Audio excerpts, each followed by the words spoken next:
Joining us today on the Star Magic Spotlight Press Con, please welcome the Primera Contrabida herself, Gladys Reyes! Yay!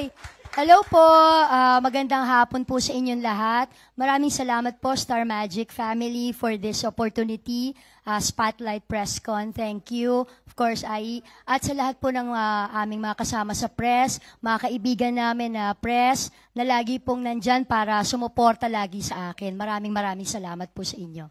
Such a professional. Lahat talaga tayo dito na sa Starstruck. Miss Gladys, unahin ko na po, how are you? Parang napapansin ko kanina medyo umuubo-ubo kayo. Kumusta po ba kayo ngayon? Yun nga, medyo tinablan na ako. Tao pala ako. Oo, kasi di ba ang taas lagi ng energy ko? Sabi ni Gadyata, oy, maghinay-hinay ka. Oo, medyo nagsama-sama yung pagod din siguro, puyat. At medyo challenging din yung mga eksenang kinukunan namin. And at the same time, siguro nandun din talaga yung mga excitement dun sa mga nagaganap recently. Pero yun, trying to be okay, naka-antibiotic ngayon. Pero salamat sa Panginoon kasi ayun nga, ngayon nga actually may ongoing taping ako ng Cruz versus Cruz. So sandali lang daw, Direk ha. Ayan, yung mga kasama po namin sa Unit 2, Direk Lynette. Grabe po, talagang minabuti niyong bigyan pa rin kami ng inyong oras ngayon. So maraming salamat po, Miss Gladys. Okay, so let's talk about yung mga kinabibisihan niyo ngayon. So na-mention niyo na Cruz versus Cruz. Yes, thank you for making us the #1 in GMA Afternoon Prime. Maraming salamat. At dahil dyan, hanggang next year nyo kami mapapanood. Kaya salamat po sa inyo.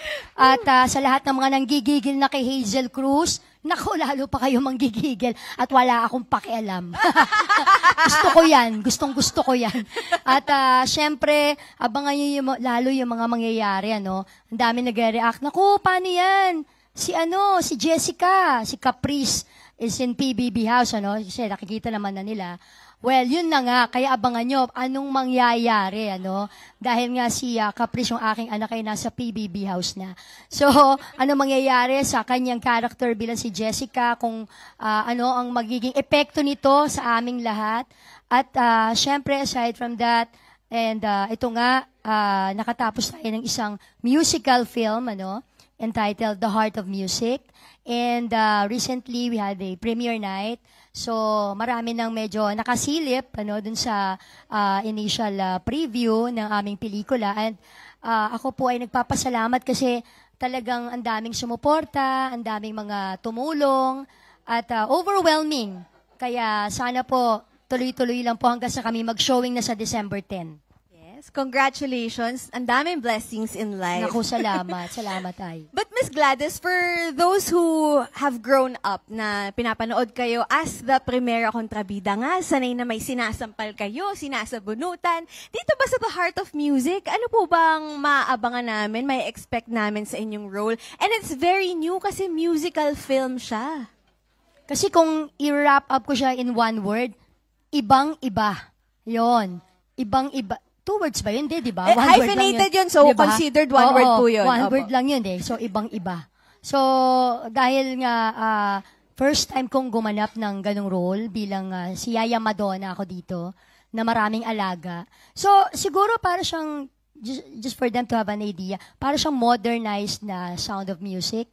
Pero, mas marami pang kakaiba dun sa pelikula namin. At halo-halong emosyon din yung mararamdaman nila. Pambuong pamilya. So kahit isama nila yung mga anak nila, pwedeng-pwede.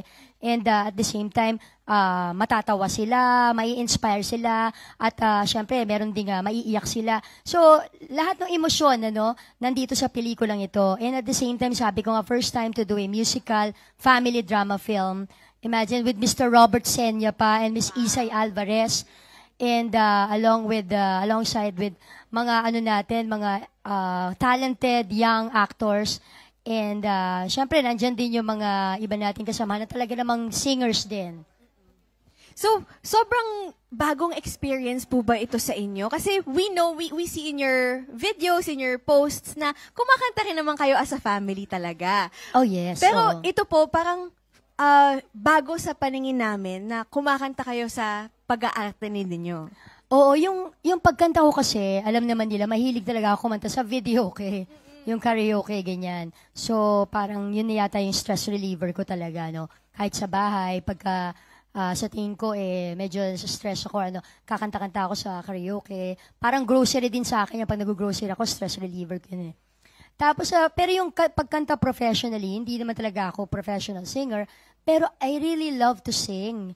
Kasi yung, siguro, yung hilig, pero syempre si Christoph na lang yung talagang naging professional singer, di ba? Kaya, dream come true sa akin to, yung The Heart of Music.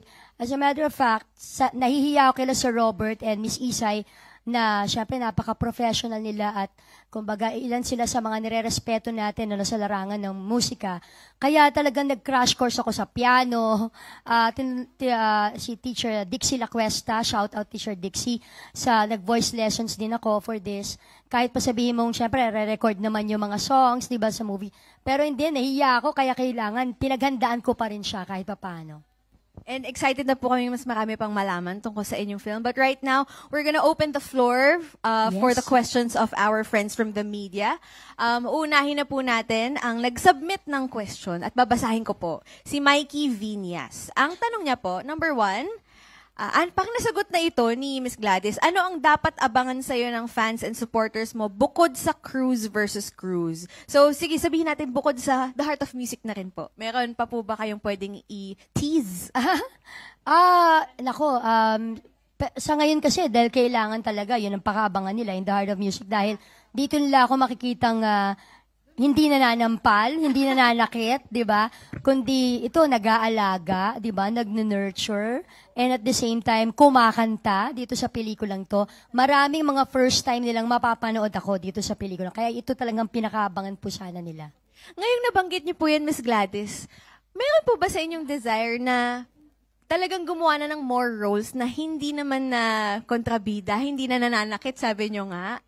Well, it depends kung may mag-o-offer, di ba, na isang kakaiba na out of the box na hindi ko pa nagawa bilang ako in the past years, why not? Katulad nga itong The Heart of Music, this is really unexpected.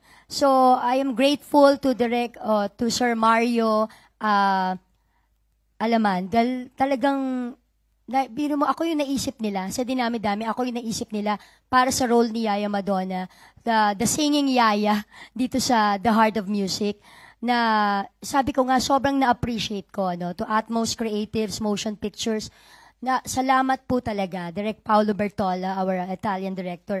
Kasi sabi ko, wow, salamat talaga. We've worked together in Unspoken Letters. So, magkasama na kami sa isang pelikula before. Pero support ako doon. But this time, to lead this movie, wow, sobrang grateful and of course honored to be chosen. And next question niyo naman po ay, ano ang message mo para sa anak mo sa Cruise versus Cruise na si Caprice, who is currently inside bahay ni Kuya? Nung hindi pa siya pumapasok, nung pa lang, medyo nagkaiyakan kami. Kasi, syempre bawal sabihin, di ba? Tapos, sabi ko talaga, mamimiss ko siya. Pero isa lang yung binilin ko sa kanya, huwag kang magpapaapi dun sa loob. Kasi kung hindi, susugod ako dun. Walang magagawa si Kuya. Oh my gosh, guest housemate, no? Miss Gladys, why not? Parang excited kami makita yon. Parang matatakot lahat ng mga housemates sa inyo. Ma-intimidate lahat. Okay. Ito naman from Robert Requintina of Manila Bulletin. Okay. So, was there a time or moment na ginamit ninyo ang pagkakontrabida ninyo sa tunay na buhay? Like, nilabas ninyo ang mga sungay o pangil ninyo dahil hindi nyo nagustuhan ang nangyari. Please share with us some kwento. Hindi. Grabe naman yung pangil, tsaka sungay. Ang pademonyo na. Hindi, di ba? Hindi man lang taray lang, Talagang pademonyo na. Hindi naman. Siguro yung konting taray, yung I think naalala ko na madalas kami noon ni Judy Ann, Asmara and Clara pa kami noon, nag-out of town shows.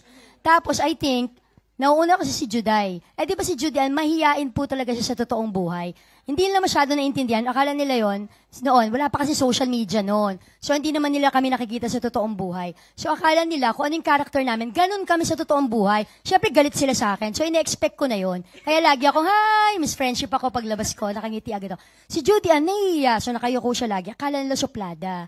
So, sabi nila, suplada naman ni Mara, ganyan. Suplada naman ng Mara na yan, hindi naman maganda. Sabi niya ganon. So, sabi ko talaga doon sa fan, ano sabi mo? Sabi ko, so ako yung nasa likod kasi. So, hinablot ko yata na ganyan. Oh my gosh! Sabi mo, sabi ko ganyan, ba't maganda ka ba? Sabi ko. Ang masakit doon, nagsasabi ng gano'n, hindi naman maganda.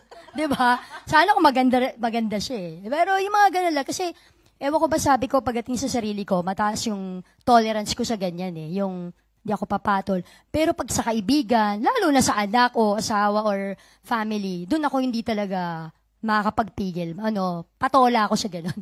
Kasi pagtatanggol sa Siguro, mahal niyo sa oo. buhay, no? Naalala ko nga, sabi ni Lolit sa akin, nung boy pa siya, anak, you choose your battle. Minsan, hindi ko mapigilan yung sarili ko. Pag talaga namamatol talaga ako. Pag sa sarili ko, kaya ko.